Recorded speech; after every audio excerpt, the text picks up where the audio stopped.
Dan ini yang sekarang menjadi program kita juga. Kita nggak mau isu-isu migas ini menjadi isu eksklusif lagi. Artinya orang Aceh sebagai penguasa migas Aceh harus tahu isu-isu tentang migas ini. Termasuk dana bagi hasil seperti apa.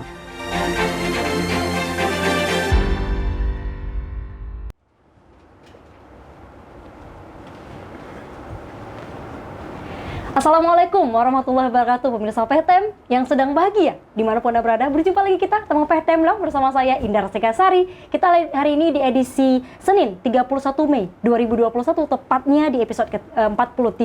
Hari ini kita bicara tentang migas, minyak dan gas bersama Deputi Dukungan Bisnis BPMA, Badan Pengelola Migas Aceh, Pak Afrul Wahyuni. Assalamualaikum Pak Afrul. Waalaikumsalam warahmatullahi wabarakatuh. Terima kasih Pak sudah mampir di PTM. Alhamdulillah, sama-sama Mbak Maaf Indah. lahir batin ya Pak, masih dalam suasana Idul Fitri. Pak, ini kita bicara mengenai tema kita, migas Aceh untuk siapa? Wes, itu tema kita Pak, migas Aceh untuk siapa? Tapi sebelum kita ke sana, ingatin kita dulu dong Pak, BPMA, Badan Pengelola Migas Aceh, itu apa sebenarnya? Dan fungsinya seperti apa? Silahkan. Oke, Badan Pengelola Migas Aceh sendiri itu suatu badan negara, pemerintah yang berada di bawah Kementerian SDM, yang bertanggung jawab kepada Gubernur Aceh dan Menteri SDM. Si BPMA sendiri mempunyai fungsi pengendalian, pelaksanaan, dan pengawasan kontrak kerjasama di darat dan di laut kewenangan Aceh untuk pengelolaan migas dengan semaksimal mungkin memberikan penerimaan bagi negara untuk kemakmuran rakyat. Baik, pengelolanya ya Pak, dari di bawah Kementerian SDM. Energi Jadi, Sumber Daya Mineral. BPMA ini terbentuk dari MOU Helsinki, kemudian terbentuk dalam Undang-Undang Pemerintahan Aceh, Undang-Undang Nomor 11 Tahun 2006, Pasal 160 Ayat 5. Kemudian diturunkan lagi dalam bentuk Peraturan Pemerintah Nomor 23 Tahun 2015, yang ditandatangani oleh Bapak Presiden Jokowi, itu 5 Mei di 2015. Alhamdulillah ya Pak ya, kita setelah proses panjang ya, hari Hampir ini 9 tahun, dan setelah undang-undang itu ada, baru ada PP-nya.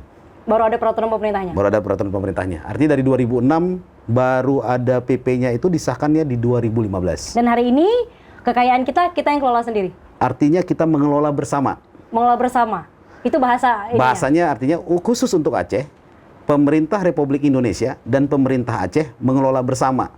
Dan untuk mengelola bersama ini dibentuklah BPMA tadi, Badan Pengelola Migas Aceh. Oke, di BPMA juga ada istilah ini Pak, KKKS. Jadi kontraktor kerjasama, kontrak kerjasama. Istilah memang yang biasa dalam industri Pak ya, dalam industri migas.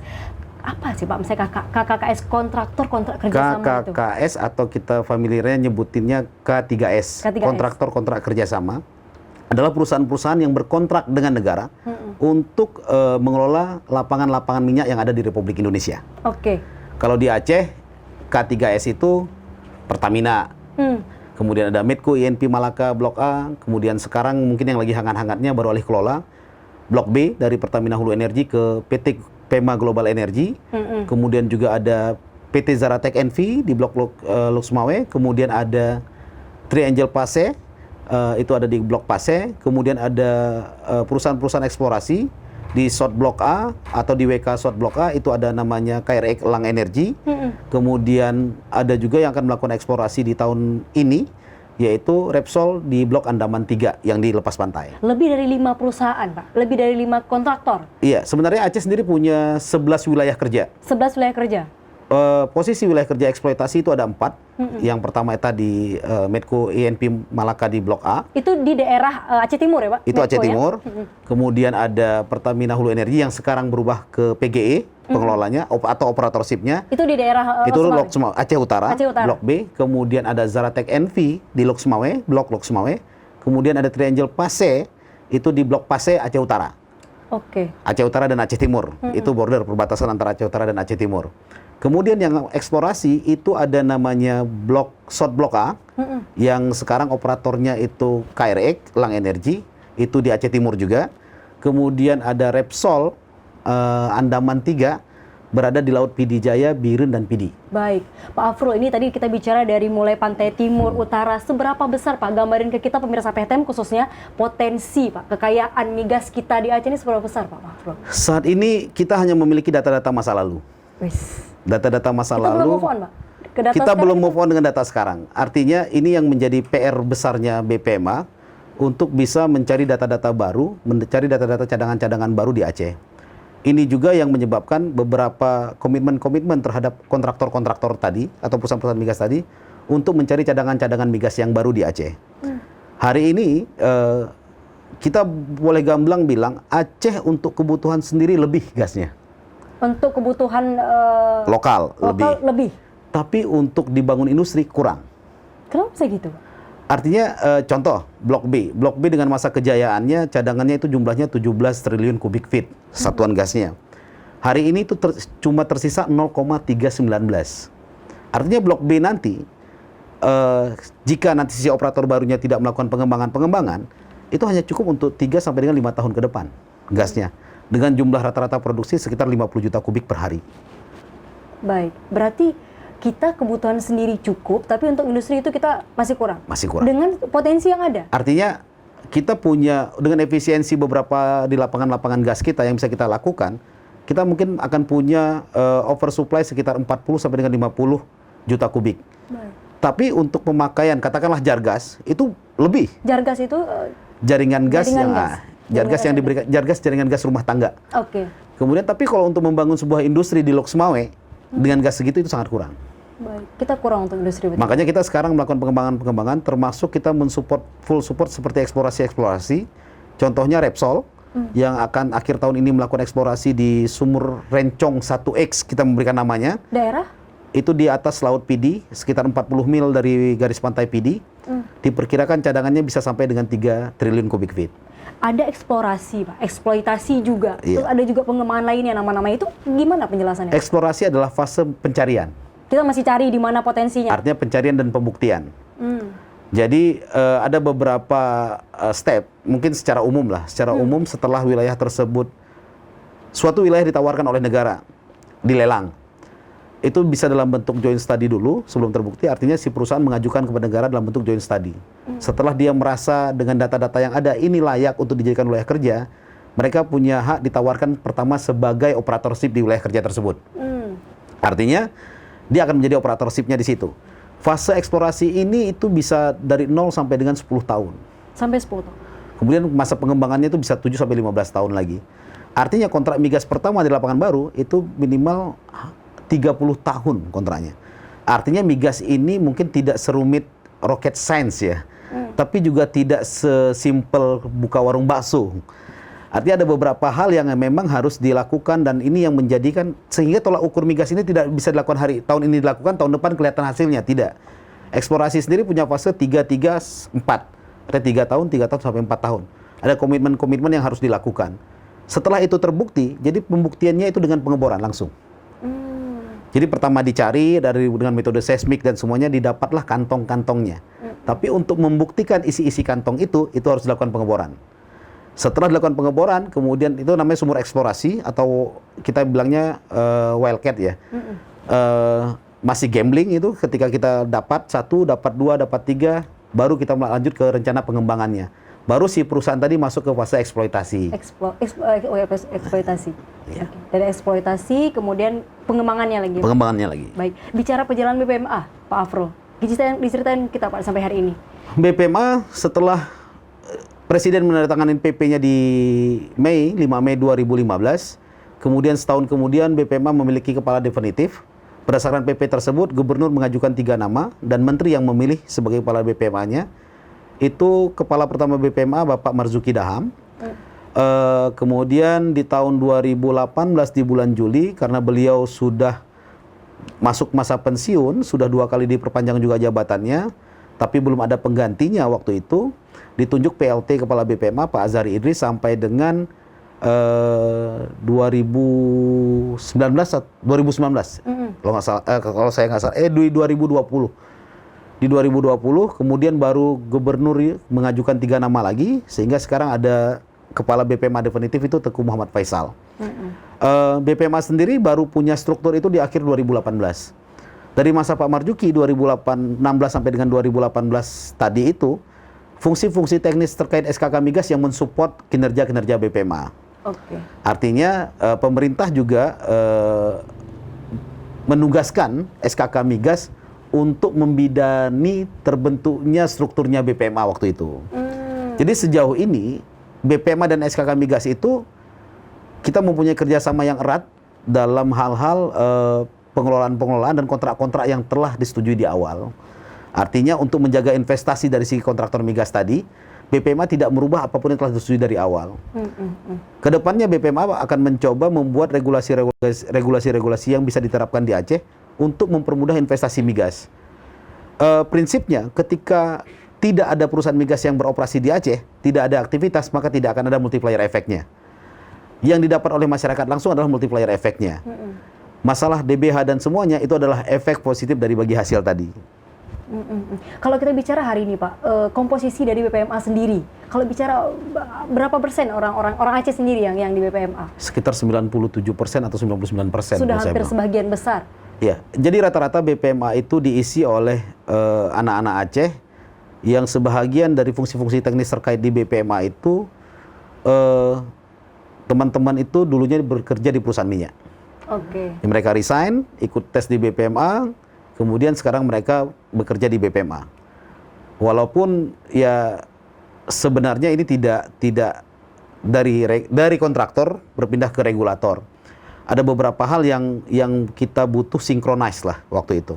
Tapi alhamdulillah sampai saat ini BPMA perlahan-lahan sudah bisa menjalankan fungsi-fungsi terkaitnya. Baik. Berarti sebagian besar memang Pak, hampir dominannya itu putra-putri Aceh Pak? Kita punya staf yang lulusan luar, ada yang dari Jerman, ada yang dari Rusia, kemudian ada dari beberapa perusahaan nasional dan multinasional. Kita juga diisi oleh staf-staf yang punya pengalaman di atas 10 tahun di migas, yang punya pengalaman overseas di luar. Ya mungkin alasan teman-teman untuk kembali ke Aceh rata-rata alasan keluarga lah. Artinya apa ya? Kehidupan di Aceh kan lebih soft dibandingkan di luar ya. Kemudian dengan silaturahmi yang lebih cukup terjaga dibandingkan di luar. Banyak alasan-alasan teman-teman yang berpindah ke BPMA itu seperti itu. Baik. Ya. Bicara sumber daya manusia kita cukup untuk itu ya Pak? Insya Allah kita punya ribuan anak-anak Aceh yang bekerja di migas di seluruh dunia. Baik. Karena ada satu grup profesional migas Aceh sendiri itu sudah ratusan orang yang saling bertukar, berdiskusi, berdebat tentang perkembangan migas di Aceh. Harusnya memang pengelolaannya dan pelaksanaan dan masyarakat Aceh bisa terima ya Pak ya. Karena seharusnya bisa. Harusnya seperti itu. Harusnya seperti itu. Bicara mitra Pak, bicara mitra BPMA seperti apa? Komposisinya apakah perusahaan-perusahaan itu punya orang kita juga, orang Aceh juga? Ada beberapa BPMA menerapkan beberapa regulasi, termasuk regulasi-regulasi terhadap pengembangan pendidikan. Artinya BPMA sudah melakukan MOU dengan Unsiah dan beberapa universitas yang ada di Aceh dengan melibatkan perusahaan-perusahaan minyak yang di bawah kewenangan BPMA untuk melakukan pengembangan sumber daya manusia di kampus-kampus tersebut. Ini yang kita harapkan nantinya ini akan menjadi regenerasi di pekerja-pekerja di bidang migas.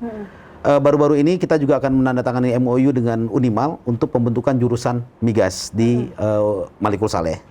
Artinya BPMA akan support sampai dengan kita akan coba untuk menugaskan beberapa staf-staf kita yang lulusan S3 dan S2 sebagai tenaga pembantu pengajar di Unimal nantinya. Baik, itu membibiti kemudian putra-putri Aceh ya Pak ya, itu bicara pendidikan, tapi bicara kemudian pelaksanaan di lapangannya, pekerja di lapangannya seperti apa Pak? Sejauh ini memang di level manajemen perusahaan-perusahaan minyak itu orang-orang Aceh masih kita katakan persentasenya masih kecil. Tapi di level low to middle itu sudah diisi di atas 50% orang-orang Aceh. Contoh Medco INP Malaka. Dia untuk membentuk operatorship, dia waktu itu meng-hire putra-putra dari Aceh, terutama Aceh Timur dan Aceh Utara dan Aceh umumnya untuk dididik sebagai tenaga-tenaga operator. Hari ini Medco 40 orang operatornya itu putra Aceh semuanya. Baik. Berarti kita harapkan nanti manajemen ke depan ini akan ya, menjadi trademarknya perusahaan-perusahaan minyak yang ada di Aceh. Ya seperti itu.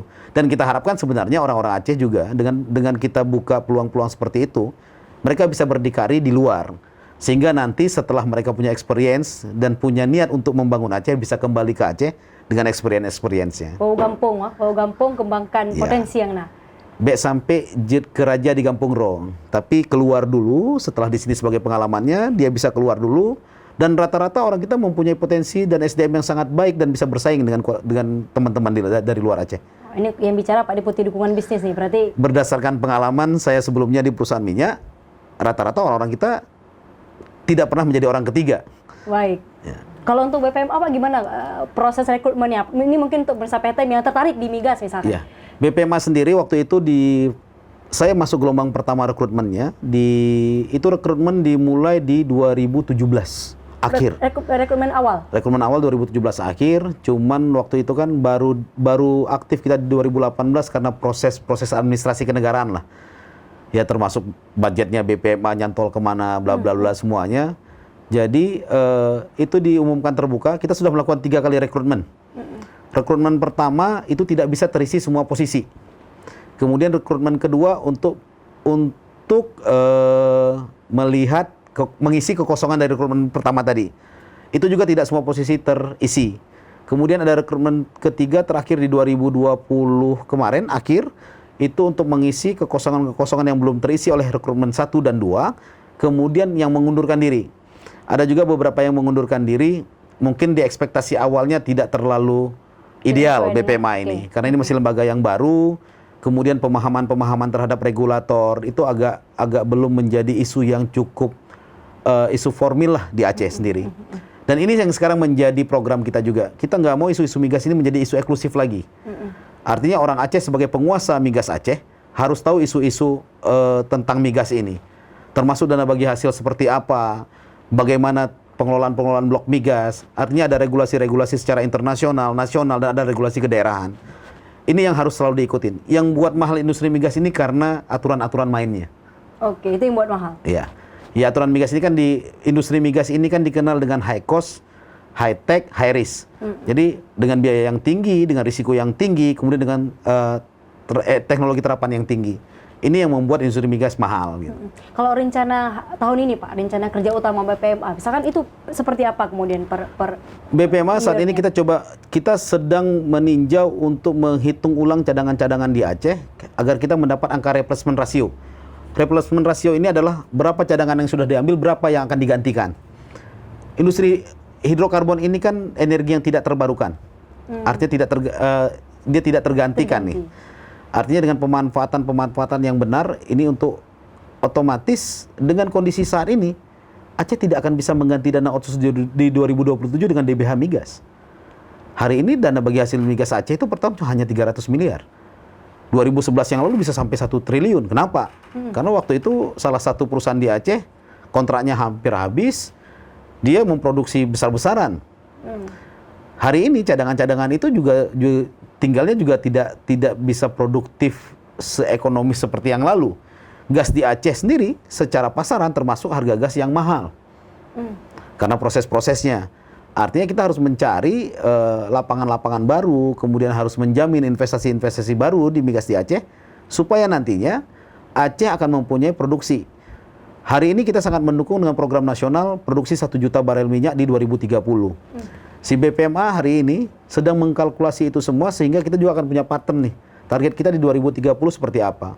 Tapi berdasarkan rensranya kepala yang sekarang, kita akan per 5 tahun itu akan membuat program-program strategis.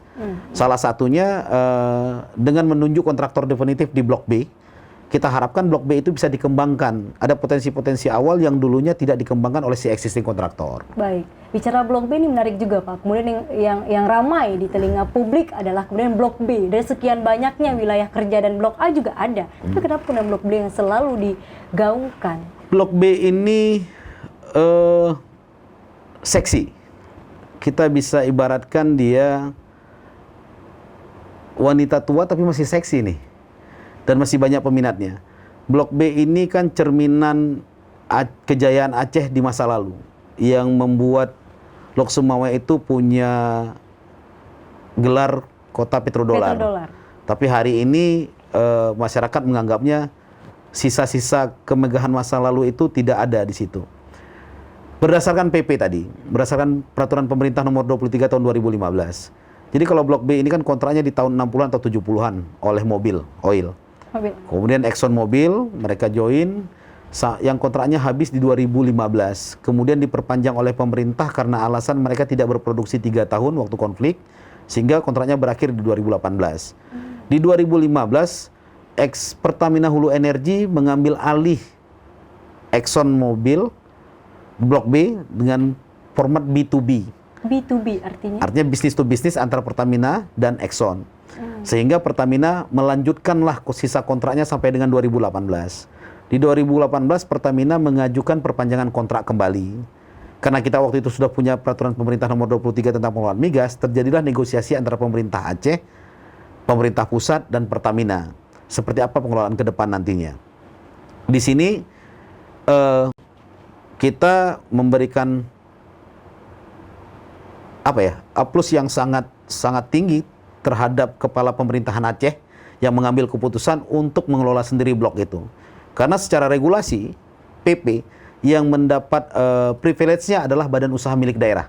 Ketika suatu kontrak berakhir, si pemerintah pusat wajib menawarkan dulu itu ke badan usaha milik daerah. Tapi ketika itu badan usaha milik daerahnya tidak berminat, itu baru ditawarkan ke BUMN. Dalam kategori di sini Pertamina. Waktu itu dengan hitungan-hitungannya, gubernur bersikap untuk mengambil alih blok B dikelola oleh badan usaha milik Aceh. Daerah.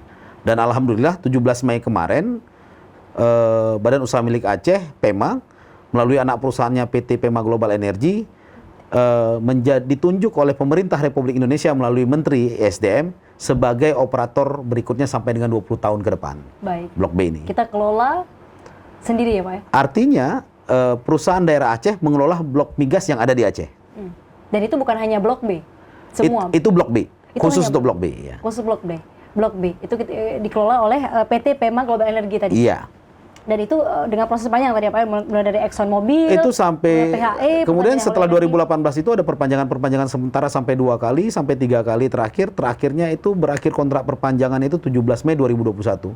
Pasca 17 Mei 2021 itu pemerintah sudah menetapkan kontraktor berikutnya adalah PT PEMA Global Energy. Baik, berarti artinya PT PEMA Global Energy ini di bawah PMA.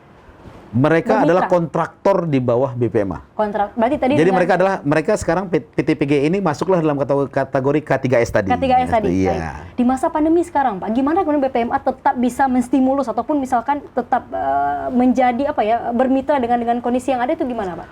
Ini satu hal yang sangat menjadi tantangan bukan hanya untuk di Aceh tapi di seluruh dunia dengan kondisi pandemi saat ini.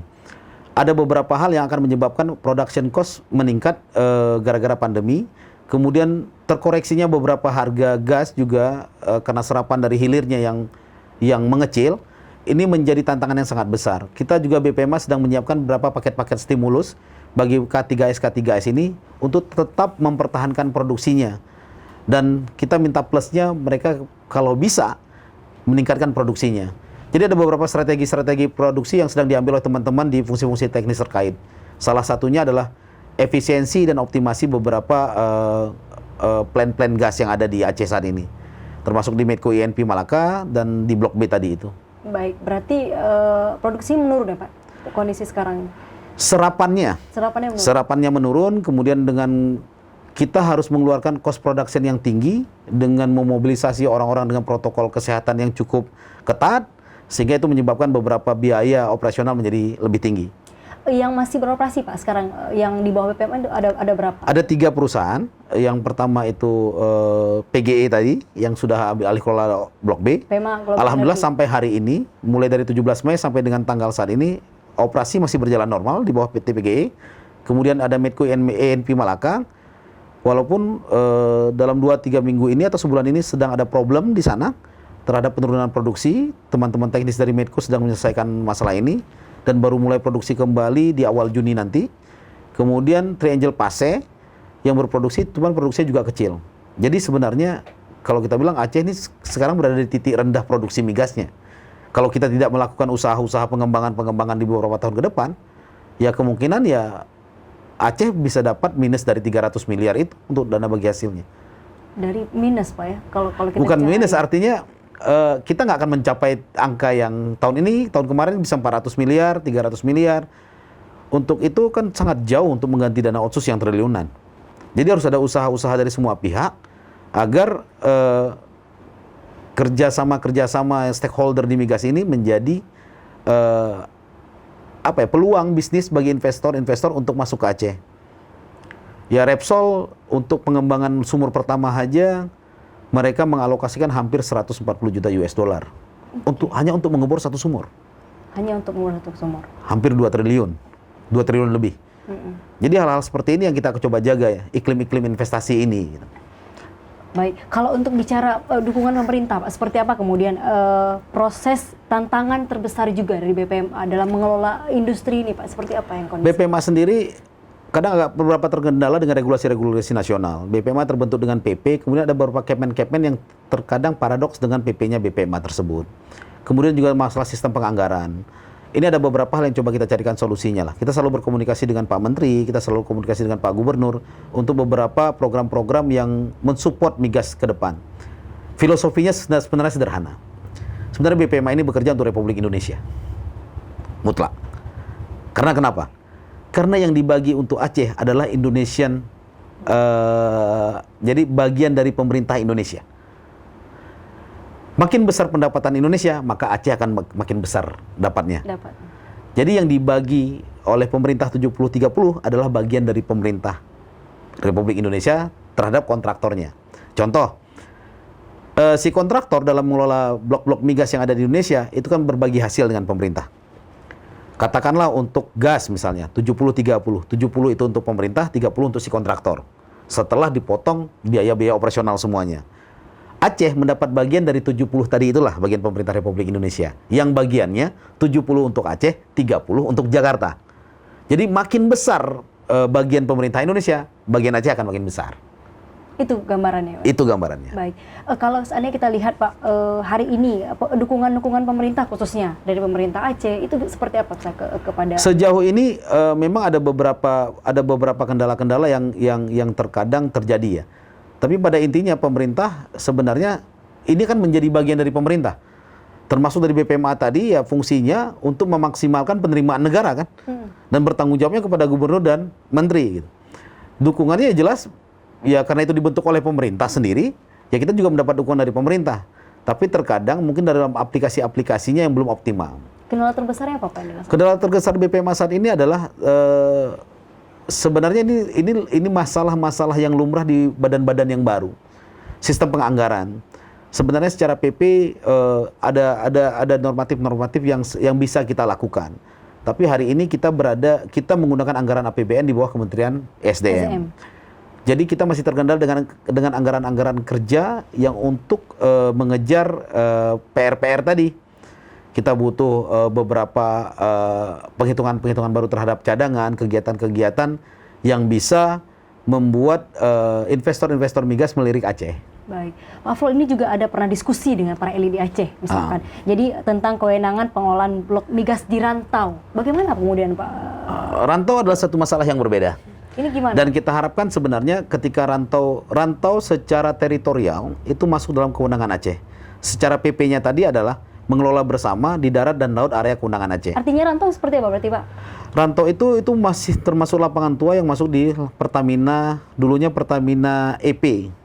Hari ini rantau itu berada di Aceh Tamiang, tapi pengawasan dan pengendaliannya itu masih berada di bawah SKK Migas. Kenapa? Kan pertanyaan seperti itu. Karena Pertamina, wilayah kerja dia menjadi satu kontrak, mulai dari Aceh sampai dengan Papua. Siapapun yang punya lapangan Pertamina di situ, wilayah kerjanya tergabung dalam wilayah kerja Nusantara. Itu dalam bentuk permen atau Kepmen tahun 2005 ditandatangani dan berakhir di 2035. Hari ini kita selaku badan teknis yang mengelola bersama sudah melakukan proses administrasi untuk mengembalikan area pengawasan dan pengendalian operasional di rantau itu di bawah kewenangan Aceh atau di bawah BPMA. Rantau juga akan menjadi sebuah potensi pengembangan yang sangat baik di masa depan. Karena rantau merupakan lapangan minyak yang saat ini masih produktif. Itu sudah eksplorasi jauh ke sana. Jadi hari ini kita tidak bisa melihat karena kan regulatornya bukan di kita, tapi di SKK Migas, laporan-laporan produksi dan semuanya ada di sana gitu. Walaupun secara data-data kita dapat, tapi pengembangannya seperti apa itu belum di bawah pengawasan kita. Ya harapan kita juga ada atensi lah dari pemerintah, kemudian dari badan-badan yang cukup peduli dengan ini untuk bisa menyegerakan status rantau tadi, Pertamina rantau tadi. Jadi ada dua blok rantau dan blok Perla. Blok Perla itu kalau mau tahu yang kejadian terbakar illegal drilling dulu, itu merupakan wilayah kerjanya Pertamina EP. Oke. Dan kewenangannya ya, pengelolaannya itu masih ada di SKK Migas. Masih di pusat. Kenapa BPMA tidak bisa masuk ke ranah itu? Gitu. Berarti yang BPMA itu nggak bisa masuk ke ranah itu, cuman hanya di... Artinya kebijakan-kebijakan regulasinya itu masih berada di SKK Migas, masih ada di pusat, belum ada di BPMA. Berarti memang betul-betul yang kita bisa pantau itu cuman PGE, cuman di Blok. Ada semuanya kecuali yang rantau. Kecuali yang rantau. Iya. Itu masih di SKK Migas. Iya. Pak, berarti Pak, kita bicara kondisi hari ini. Berarti Aceh hari ini kebutuhan rumah tangga ataupun kebutuhan pokok itu dari produksi sendiri. Iya. Jadi dengan program gasnya pemerintah saat ini untuk mengurangi gas subsidi, saat ini kan sudah dibangun ya melalui dengan BPH. Jadi gini, itu udah bagian hilir. Kita mensupport gasnya doang. Karena yang ada jalur induk itu antara Arun sampai dengan Belawan, hari ini Lok Sumawai sudah ada, kemudian IDI dalam proses pembangunan, Aceh Utara juga ada, Langsa juga sudah selesai kalau nggak salah. Ya harapan kita nanti, kita minta kepada pemerintah juga, kepada pemerintah Aceh juga dan pemerintah pusat, supaya membangun jaringan pipa dari Arun ke Banda Aceh. Itu Jadi belum. ini akan menjadi sebuah nilai kompensasi bagi Aceh terhadap hasil-hasil migasnya di masa lalu lah. Ya harapan kita masyarakat Aceh mungkin tidak semuanya, tapi sekarang bisa bilang gas di Aceh itu kami nikmati di dapur kami. Mudah-mudahan itu bisa terwujud. Karena BPH Migas sendiri bisa memberikan kuota hampir 400.000 jaringan untuk jargas di Aceh. Masalahnya adalah jaringan pipa induknya. Dan itu investasi yang tidak kecil. Mungkin butuh hampir 3 atau 4 triliun kalau membangun jaringan dari Arun ke Banda Aceh. Baik. Tapi harapan kita kalau itu bisa terjadi, jadi tidak ada lagi kata-kata kami tidak pernah menikmati gas di negeri kami sendiri. Itu kondisinya Pak ya? Itu kondisinya. Pak Afrul, terima kasih banyak Pak sudah berbagi Sama-sama, dengan pemirsa PTM. Ini menarik Pak, kita bicara mengenai migas. Jadi bukan hanya isu eksklusif ya Pak, bukan hanya isu premium nih migas. Terakhir Pak, apa closing statement-nya dan informasi-informasi lagi apa yang perlu kita tahu tentang migas Aceh? Silakan Pak Afrul. Artinya seperti ini. Masyarakat Aceh pada umumnya, khususnya pengambil-pengambil kebijakan di Aceh, itu harus tahu berapa sih sebenarnya kekayaan Aceh di migas. Itu pertanyaan pertama kita. Dan usaha-usaha apa yang harus kita lakukan supaya bahasa yang sering digunakan adalah Aceh berdaulat terhadap migasnya. Ketika dia berdaulat terhadap migasnya, dia tahu potensinya. Ketika dia tahu potensinya, dia tahu pengembangannya seperti apa, dan dia tahu risiko terhadap pengembangan itu apa. Artinya tidak semua kemajuan itu mempunyai efek positif. Dengan tahunya risiko pengembangan seperti apa, kita bisa memitigasinya. Jangan semuanya nanti, contoh, ketika PGE ini berhasil, nanti Blok A habis, diambil lagi oleh Aceh. Apakah Aceh bisa hidup di pagarnya sendiri? Artinya iklim-iklim investasi terhadap jaminan-jaminan investasi perusahaan-perusahaan dari luar juga harus dijaga. Dengan tetap memperhatikan kemakmuran rakyatnya. Jangan lagi kita dengar nanti masyarakat ingkar tambang protes. Kami cuma dapat baunya, kami cuma dapat debunya, yang kerja orang luar semua. Ya artinya kerja sama semua pihak, baik dari pembentukan SDM terhadap pengelolaan bersama itu harus terwujud. Baik. Kita bicara lagi ya Pak ya, soal migas ya Pak. Mampir lagi ke PTM. Insya Allah. Terima kasih Mbak Indah. Deputi Dukungan Bisnis Badan Pengelola Migas Aceh, Pak Afrul Wahyuni. Terima kasih banyak sudah mampir di Sama-sama, PTM. Mbak. Terima kasih juga buat Anda pemirsa PTM yang sudah menyaksikan kami. Kami tunggu komen, like, subscribe pastinya yang belum subscribe. Indra Segasari, mohon pamit. Wassalamualaikum warahmatullahi wabarakatuh. Sampai jumpa di episode berikutnya.